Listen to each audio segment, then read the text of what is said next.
What's your strategy to get PLS? Is it pre-bridge hex PLS or waiting for dip after launch? So everyone asked me about waiting for dip after launch. So pre-bridge hex PLS.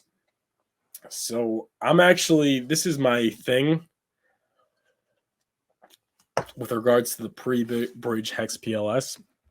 Everyone's buying liquid hex for swapping it for Pulse when Pulsechain launches. But I like to say that if you're holding hex liquid, you are at risk of the volatility of the market. So if your buying power is all in hex, which dropped 95% and could continue dropping, I mean, it is a bear market.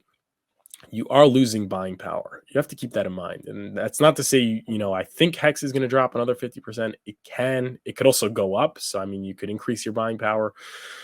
But I don't like holding all of my buying power in something with such volatility because let's say you were holding hex in May. You were holding liquid hex in May. That's when Richard Hart said Pulsechain was going to launch. So hex was at like 10, 12 cents, whatever.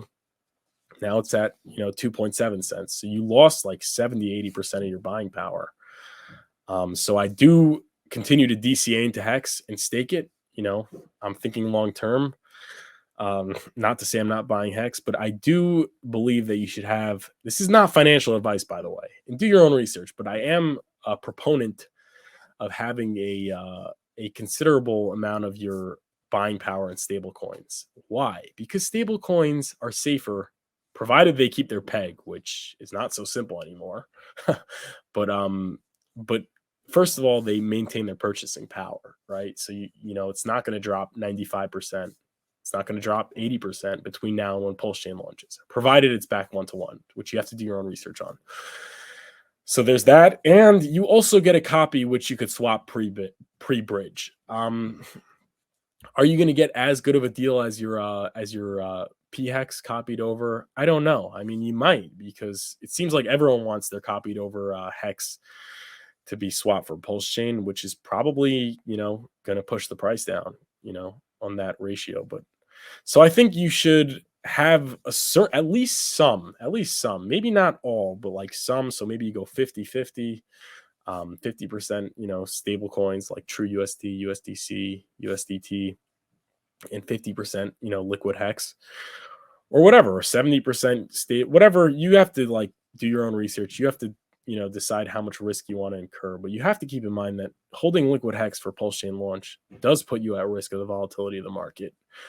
So my strategy is I'm holding some stables and I'm holding some liquid hex, and I'm going to swap it pre-bridge, and I'm also going to then proceed to bridge in the stable coins and then just dollar cost average. So that would answer your second part. So waiting for a dip after launch. I hate waiting for dips because in crypto especially, the price could really run away from you. And yes, there might be a dip, but there also might not be a dip. And the price could run up, another 500%, like another 10x before it has its drawback, which its drawback could be considerably higher than the price when it originally launched. So it's just picking pennies up in front of freight trains. So you have to ask yourself, do you think Pulse is going to perform well over the next 5 years, 10 years, 15 years? And based on that, if the answer is yes, why would you try and play games? Because when the price dips, a lot of times people think it's going to go lower and I'm just going to sit it out. And when the price goes up, people think it's going to dip and it doesn't dip.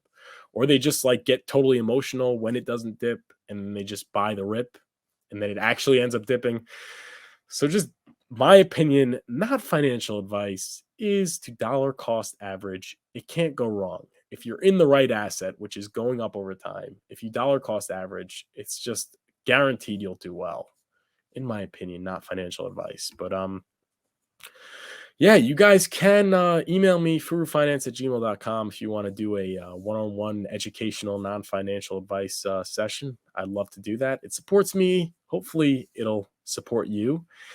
And yeah, that's really what I'd say about that. But overall, I am not a fan of waiting for dips after launch.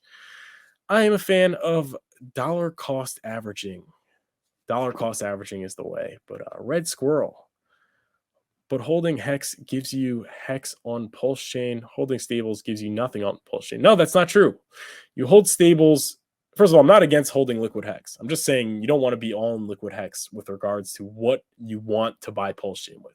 I continue buying hex. I think I continue to DCA and stake hex, which continues to monetize my time value of money. But with what I want to buy Pulsechain with when Pulsechain launches, I don't want all of it in hex, just out of respect, with respect to the risk of the volatility of the market. But I do still hold some liquid hex.